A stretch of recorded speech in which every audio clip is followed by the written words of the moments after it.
हर गुजरते दिन के साथ महाराष्ट्र में भारतीय जनता पार्टी गठबंधन में मतभेद खुलकर सामने उभर कर आ रहे हैं। इन तीन चेहरों पर गौर कीजिए दोस्तों। देवेंद्र फडणवीस बीजेपी से, एकनाथ शिंदे महाराष्ट्र के मुख्यमंत्री और अजीत पवार एनसीपी से। इन तीनों के बीच संपर्क न के बराबर हो गया है। बिल्कुल सही सुना आपने दोस्तों। इन तीनों के बीच लगभग संपर्क जीरो है और यह मैं साबित करने वाला हूं। इन तीनों के बीच कम से कम दो मुद्दों पर गंभीर तनाव पैदा हो गया है और अब एक के बाद एक नए नए मुद्दे सामने उभर कर आ रहे हैं। नवाब मलिक के मुद्दे के ऊपर अजीत पवार और भारतीय जनता पार्टी के बीच में जो गतिरोध है वो सब जानते हैं। उसी तरह से पालघर के अंदर विधायक श्रीनिवास वांगा को जिस तरह से हटाया गया और उनकी जगह पर भारतीय जनता पार्टी से एकनाथ शिंदे आए, राजेंद्र गवित को टिकट दी गई और अब राज ठाकरे के बेटे अमित ठाकरे, जी हां अमित ठाकरे अब एकनाथ शिंदे और भारतीय जनता पार्टी के बीच में टकराव की एक और वजह बन गए हैं और जगह है माहिम दादर कंस्टिट्यूएंसी, या ये कहा जाए माहिम दादर विधानसभा सीट। सरल शब्दों में क्या है मैं आपको बताता हूं दोस्तों।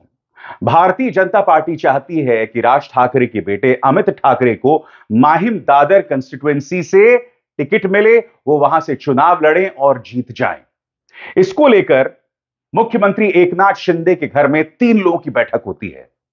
उसमें एकनाथ शिंदे होते हैं, देवेंद्र फडणवीस होते हैं और साथ ही में एकनाथ शिंदे के एमएलए सदा सरवंकर होते हैं। इस बैठक के अंदर यह फैसला किया जाता है और सदा सरवंकर को यह समझाया जाता है कि हमें माहिम दादर सीट जो है वो राज ठाकरे के बेटे अमित ठाकरे को देनी चाहिए। क्यों? क्योंकि राज ठाकरे ने हमेशा से ही भारतीय जनता पार्टी का समर्थन किया है। हाल ही में जो लोकसभा चुनाव हुए थे उस दौरान भी राज ठाकरे ने बीजेपी का समर्थन किया था। यही नहीं, याद कीजिएगा दोस्तों, एकनाथ शिंदे ने जब उद्धव ठाकरे का साथ छोड़ा था और भारतीय जनता पार्टी की गोद में आकर बैठ गए थे, उस वक्त भी राज ठाकरे ने एकनाथ शिंदे का साथ दिया था। बताया यह जाता है दोस्तों इस बैठक के अंदर सदा सरवंकर को न सिर्फ देवेंद्र फडणवीस बल्कि एकनाथ शिंदे भी समझाते हैं कि तुम ये सीट छोड़ दो, इस सीट से अमित ठाकरे लड़ेंगे। मगर सदा सरवंकर बगावत कर देते हैं। वो कहते हैं कि राज ठाकरे के बेटे अमित ठाकरे हैं, उनका राजनीति में प्रवेश हो रहा है तो आप उन्हें एमएलसी की टिकट दीजिए। अभी से एमएलए की टिकट देने की क्या जरूरत है? आशीष शेलार का भी बयान सामने उभर कर आता है। आशीष शेलार कहते हैं कि राज ठाकरे ने इससे पहले हमेशा बीजेपी का समर्थन दिया है, लिहाजा उन्हें समर्थन देना बहुत जरूरी है, उनके बेटे का साथ देना बहुत जरूरी है। हालांकि आशीष शेलार यह भूल गए कि 2019 में राज ठाकरे ने भारतीय जनता पार्टी के खिलाफ खुलकर प्रचार किया था। मगर मुद्दा वो नहीं रहा दोस्तों। राज ठाकरे के बेटे अमित ठाकरे के पक्ष में न सिर्फ देवेंद्र फडणवीस यानी बीजेपी दिखाई देती है, बल्कि वर्षा में हुई इस बैठक में एकनाथ शिंदे भी अपने एमएलए, अपने नेता को समझा रहे होते हैं कि तुम ये कुर्बानी दे दो। मगर फिर एक नया ट्विस्ट आता है दोस्तों। इस खबर पर गौर कीजिए जो न्यू इंडियन एक्सप्रेस में आई है। अब एकनाथ शिंदे सदा सरवंकर के साथ खड़े हुए हैं। इस खबर के मायने समझिए दोस्तों। अभी एक ही दिन पहले या 2 दिन पहले वर्षा में बैठक होती है जहां एकनाथ शिंदे और देवेंद्र फडणवीस दोनों मिलकर सदा सरवंकर को समझाते हैं। सदा सरवंकर नहीं मानते कि मैं ये सीट नहीं छोड़ने वाला हूं, मैं माहिम दादर से चुनाव लड़ूंगा।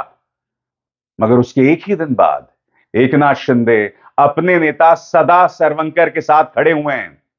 यहां तक कि सदा सरवंकर को AB फॉर्म भी दे दिया गया। इसका अर्थ क्या हुआ दोस्तों? इसका अर्थ यह हुआ कि माहिम दादर कंस्टिट्यूएंसी से भारतीय जनता पार्टी गठबंधन भी लड़ेगा और एकनाथ शिंदे भी लड़ेगा, यानी कि अमित ठाकरे भी मैदान में होंगे और साथ ही सदा सरवंकर भी मैदान में होंगे। कुछ याद आया दोस्तों? नवाब मलिक और उनकी बेटी सना।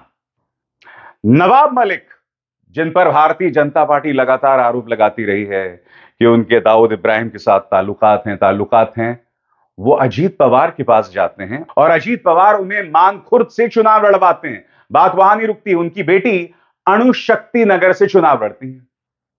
अब यह मुद्दा पकड़ के अघाड़ी गठबंधन के नेता लगातार बीजेपी पर हमला बोलते हैं। बीजेपी को सामने आना पड़ता है और वो कहते हैं कि भाई मानखुर्द नगर में हम अपना प्रत्याशी उतारेंगे और बिल्कुल समर्थन नहीं देंगे नवाब मलिक को। मगर चिड़िया चुग गई खेत, क्योंकि भाजपा यह भी कहती है कि भाई सना को हम समर्थन देंगे क्योंकि सना के कोई ताल्लुकात दाऊद इब्राहिम के साथ नहीं है। अब यह कैसा होता भाई, पिता के ताल्लुकात दाऊद इब्राहिम के साथ, बेटी के ताल्लुकात नहीं हो सकते। पहली बात तो इस आरोप को साबित कीजिए। मगर भारतीय जनता पार्टी ने इससे पहले जिन जिन लोगों पर अंडरवर्ल्ड के साथ ताल्लुकात रखने का आरोप लगाया, आज वही उनकी गोद में बैठे हुए हैं। आप भूल गए प्रफुल्ल पटेल? प्रफुल्ल पटेल पर ईडी ने क्या केस किया था कि इनके इकबाल मिर्ची के साथ बिजनेस ताल्लुकात हैं। ईडी ने इनके दफ्तर के 4 मालों को भी जब्त कर दिया था। हुआ क्या, ट्राइब्यूनल का फैसला आता है और उसके बाद ईडी अपना केस भी वापस ले लेता है। यहां पर मामला इकबाल मिर्ची का था, नवाब मलिक के मामले में दाऊद इब्राहिम की बात आ गई। सना जो है वो चुनाव लड़ रही है अणुशक्ति नगर से। किसके खिलाफ? स्वरा भास्कर के जो पति हैं फहद, उनके खिलाफ। तो पहले नवाब मलिक, अजीत पवार और बीजेपी के बीच में तनाव का सबब बना और अब राज ठाकरे के बेटे अमित ठाकरे का मुद्दा दोनों के बीच, यानी अब एकनाथ शिंदे और बीजेपी के बीच तनाव का मुद्दा बन रहा है। दरअसल महाराष्ट्र में कई राजनीतिक जानकार और पत्रकार कह रहे हैं कि अगर भारतीय जनता पार्टी के दिल में अमित ठाकरे के लिए, यानी राज ठाकरे के बेटे के लिए इतना दर्द है कि वो एकनाथ शिंदे से भिड़ रहे हैं, तो क्यों ना अमित ठाकरे को एक सेफ सीट दे दी जाए। क्योंकि लोग इशारा कर रहे हैं मलाबार हिल्स सीट की तरफ, जो भारतीय जनता पार्टी की सुरक्षित सीट है। मगर भारतीय जनता पार्टी कुर्बानी कभी नहीं देगी। कुर्बानी की उम्मीद वो हमेशा अपने सहयोगी दलों से करती है और शायद यही ख्याल एकनाथ शिंदे के मन में भी है। एकनाथ शिंदे जानते हैं कि भाजपा चाहे तो अपनी कोई सेफ सीट दे सकती है राज ठाकरे के बेटे अमित ठाकरे को, मगर वो ऐसा नहीं कर रही है। तो स्वाभाविक सी बात है, इस मुद्दे को लेकर भी दोनों पक्षों के बीच मतभेद बढ़ रहे हैं। दोस्तों, हर गुजरते दिन के साथ भारतीय जनता पार्टी की खुराफात भी सामने उभर कर आ रही है। आपको याद है, भारतीय जनता पार्टी ने हरियाणा में एक तजुर्बे का इस्तेमाल किया था जो काफी हद तक कामयाब हो गया। उसने बड़े पैमाने पर स्वतंत्र उम्मीदवारों को हरियाणा के चुनावों में स्पॉन्सर किया था, उन्हें प्रायोजित किया था, जिनका मकसद सिर्फ एक था कि हर कीमत पर कांग्रेस को नुकसान पहुंचाया जाए। अब यही काम वो कर रही है महाराष्ट्र के अंदर, मगर बहुत ही दिलचस्प अंदाज में। कैसे, मैं आपको बतलाना चाहता हूं और आपके सामने मैं मिसाल रखूंगा तसगांव कवाठे महंकल सीट। जी हां, तसगांव कवाठे महंकल सीट में भी चुनाव हो रहे हैं और जैसा कि आप जानते हैं दोस्तों, शरद पवार एनसीपी फैक्शन की तरफ से रोहित राव साहेब पाटिल जो हैं वो चुनाव लड़ रहे हैं। रोहित राव साहेब पाटिल, इस नाम पर गौर कीजिएगा, रोहित राव साहेब पाटिल चुनाव लड़ रहे हैं। मगर क्या आप जानते हैं दोस्तों, इस सीट से 3 और स्वतंत्र उम्मीदवार मैदान में हैं और रोहित राव साहब पाटिल से मिलता जुलता नाम है। सबसे पहले इस नाम पर गौर कीजिएगा, रोहित राजेंद्र पाटिल, ये स्वतंत्र उम्मीदवार हैं और मैदान में उतर रहे हैं। ठीक है, अब दूसरे नाम पर गौर कीजिएगा दोस्तों, रोहित राव साहेब पाटिल, ये भी स्वतंत्र उम्मीदवार हैं और ये भी तसगांव कवाठे महंकल सीट से चुनावी मैदान में है। और तीसरा नाम रोहित राजगौंदा पाटिल, स्वतंत्र उम्मीदवार मैदान में। मैं दावे के साथ कह सकता हूं दोस्तों, अगर कोई पत्रकार छानबीन करेगा तो पता चलेगा ये जो तीनों स्वतंत्र उम्मीदवार हैं जिनका नाम रोहित पाटिल से मिलता है, उनका कोई ना कोई लिंक बीजेपी से सामने उभर कर आएगा। यानी कि जो तजुर्बा कामयाब हुआ था हरियाणा में, अब वही तजुर्बा जो है वो महाराष्ट्र में इस्तेमाल किया जा रहा है, मगर एक अलग अंदाज में। अब जो विपक्ष का मुख्य उम्मीदवार है उसके नाम से मिलते जुलते लोग जो हैं वो चुनावी मैदान में उतारे जा रहे हैं। भाजपा इस तरह से खुराफात करती है और यही गुनाह किया था chief justice of India DY Chandrachud ने। उन्होंने इलेक्टोरल बॉन्ड्स की नीति को खत्म तो कर दिया था, मगर कायदे से वो पैसा कहां गया, किसके पास गया, क्यों गया, उसका क्या इस्तेमाल हुआ, इस सब की जांच भी होनी चाहिए थी। चीफ जस्टिस ऑफ इंडिया ने वो नहीं कराया। अब 11 नवंबर को वो रिटायर होने वाले हैं, मगर ये चीज हमेशा से ही उन्हें सालती रहेगी कि आपने इलेक्टोरल बॉन्ड्स की नीति को खत्म तो कर दिया, मगर उसकी जांच नहीं करवाई, लोगों को कटघरे में नहीं रखा। विपक्ष को एक और चिंता है दोस्तों, इस वक्त स्वतंत्र उम्मीदवारों के नाम पर, एक से नाम के मुद्दे पर जो गड़बड़ झाला हो रहा है महाराष्ट्र में, याद कीजिएगा 4 जून 2024 भारतीय जनता पार्टी को महाराष्ट्र के अंदर करारी हार का सामना करना पड़ता है, और 7 जून को सुप्रिया सुले के साथ शरद पवार एक प्रेस कॉन्फ्रेंस करते हैं और वो कहते हैं कि महाराष्ट्र के अंदर एक बहुत ही खतरनाक खेल खेला गया। और वो खेल क्या था कि विपक्ष की जितनी भी पार्टियां थी, उनके चुनाव चिन्ह से मिलता जुलता चुनाव चिन्ह मैदान में उतार दिया गया। अब आप अंदाजा लगाइए दोस्तों, शरद पवार की एनसीपी पहले ही चुनौती का सामना कर रही है, क्योंकि वो 2 हिस्सों में बटी हुई है, एक तरफ अजीत पवार, एक तरफ शरद पवार। शिवसेना 2 हिस्सों में बटी हुई है, उद्धव सेना, एकनाथ शिंदे। कंफ्यूजन पहले से ही यही था, मगर इसके अलावा रहस्यमय तरीके से कई ऐसे लोग मैदान में उतार दिए जाते हैं जिनके चुनाव चिन्ह शरद पवार की पार्टी, कांग्रेस और उद्धव सेना की पार्टी से मिलते जुलते हैं। यह है खुराफाती दिमाग। जी हां, राजनीति के चाणक्य इस तरह से अपना दिमाग चलाते हैं।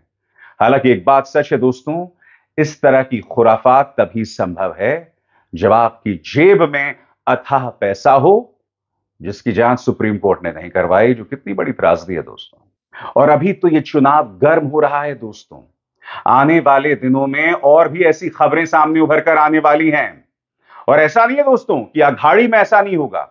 मैं दावे के साथ कह सकता हूं कि उद्धव ठाकरे, राहुल गांधी और शरद पवार के बीच में भी ऐसी तनाव की खबरें आएंगी। मगर दुख की बात यह है कि जो इस वक्त भाजपा गठबंधन में हो रहा है ना, चंद पत्रकारों को छोड़कर, यूट्यूब में चंद पत्रकारों को छोड़कर इसकी चर्चा कोई नहीं कर रहा है। ना नवाब मलिक की कोई चर्चा कर रहा है, भाजपा को दाऊद इब्राहिम के मुद्दे पे कटघरे में रख रहा है, इकबाल मिर्ची के मुद्दे पे कटघरे में रख रहा है, और ना ही प्रधानमंत्री नरेंद्र मोदी और अमित शाह से ही सवाल किया जा रहा है। तो यह अपने आप में बहुत दिलचस्प हो जाता है। मैं आपको याद दिलाना चाहूंगा दोस्तों, पालघर से विधायक श्रीनिवास वांगा, इनके रोते हुए यह तस्वीर याद है, फिर ये अपने घर से भाग गए थे। लोगों में चिंता मच गई थी, क्योंकि श्रीनिवास वांगा ने रोते हुए कहा था कि उनके साथ विश्वासघात किया है एकनाथ शिंदे ने। उद्धव ठाकरे तो भगवान समान थे। एकनाथ शिंदे को गरियाते हुए वो किस तरह से रो रहे थे, आइए देखते हैं। और इसी के बाद दोस्तों वांगा भाग गए थे।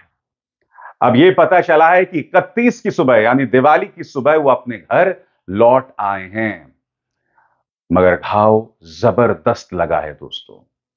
जाहिर सी बात है, अलग अलग सीटों में यह बात सामने उभर कर आ रही है। यह बात तय है दोस्तों कि पालघर सीट में कहीं ना कहीं एकनाथ शिंदे पर दबाव था, सीएम शिंदे पर दबाव था, इसीलिए बीजेपी से आए राजेंद्र गवित को उन्हें टिकट देनी पड़ी। दबाव था, मगर शायद एकनाथ शिंदे के जहन में सवाल होगा कि मैं हर जगह जो है क्यों समझौता करूं। इसीलिए प्रेस्टिजियस माहिम दादर कंस्टिट्यूएंसी पे उन्होंने कोई समझौता नहीं किया। लिहाजा आज एकनाथ शिंदे और बीजेपी के बीच में सीधा टकराव बना हुआ है, जैसा अजीत पवार और बीजेपी के बीच में हर तरफ दोस्तों ये दिखाई दे रहा है। मगर दुख की बात यह है कि मीडिया इसका रिपोर्टाज नहीं कर रही है, क्योंकि यह कई मोर्चों पर भाजपा को एक्सपोज कर रहा है। पहला, सहयोगी दलों के साथ रिश्ते जो हर गुजरते दिन के साथ खराब होते जा रहे हैं महाराष्ट्र के अंदर। दूसरा, अंडरवर्ल्ड के मुद्दे पर भाजपा के दोहरे मापदंड, चाहे वो इकबाल मिर्ची हो चाहे दाऊद इब्राहिम हो। और तीसरा, वंशवाद के मुद्दे पर प्रधानमंत्री नरेंद्र मोदी की पोल पूरी तरह से खुल जाती है। अब वो शरद पवार पर हमला नहीं बोल सकते वंशवाद को लेकर, क्योंकि अगर आप राज ठाकरे के बेटे के लिए एकनाथ शिंदे से लड़ रहे हैं, तो इससे प्रमाणित होता है कि वंशवाद पर भाजपा आज की तारीख में कहां खड़ी हुई है। तो महाराष्ट्र की राजनीति बहुत दिलचस्प है दोस्तों। जैसा मैंने वादा किया था, रोज महाराष्ट्र से जुड़ी राजनीति पर मैं आप तक खबर पहुंचाता रहूंगा, यह मेरा वादा है। अभिसार शर्मा को दीजिए इजाजत। नमस्कार। स्वतंत्र और आजाद पत्रकारिता का समर्थन कीजिए, सच में मेरा साथी बनिए। बहुत आसान है दोस्तों, इस ज्वाइन बटन को दबाइए और आपके सामने आएंगे ये 3 विकल्प, इनमें से एक चुनिए और सच के इस सफर में मेरा साथी बनिए।